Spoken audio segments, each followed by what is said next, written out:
Au Mexique, c'est un fléau qui a emporté près de 127 000 personnes depuis 2007 selon les chiffres officiels. Un fléau qui empoisonne la société dans son ensemble, celui des disparitions et des recrutements forcés perpétrés par les cartels de drogue. Dans ce site, surnommé le Ranch de l'horreur, des centaines de vêtements, plus de 200 paires de chaussures, des ossements calcinés, en miettes. Loin d'être un ranch, le lieu est le crématoire présumé d'un cartel, en plus d'être son centre d'entraînement. Il a été mis au jour il y a près d'un mois, en mars, dans l'état de Jalisco, au nord-ouest du Mexique. La macabre découverte n'est pas due à la police, mais bien aux efforts de citoyens mexicains, membres du collectif des guerriers chercheurs.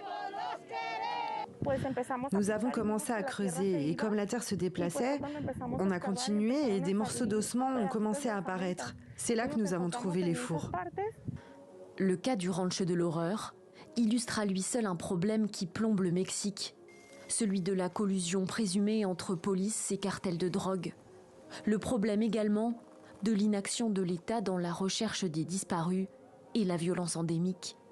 Pour retrouver leurs proches, les familles en sont réduites à mener l'enquête seules, quand elles en ont encore la force. Ces mères qui recherchent leurs enfants sont toujours ignorées, n'est-ce pas?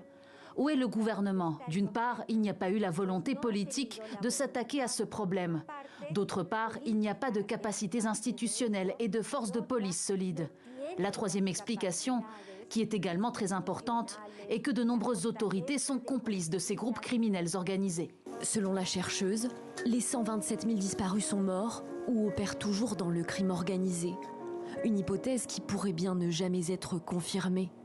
La présidente mexicaine, Claudia Sheinbaum, a dévoilé en octobre dernier un plan visant à cibler les 10 villes les plus dangereuses du pays, en augmentant notamment les effectifs des renseignements et en ouvrant plus d'enquêtes.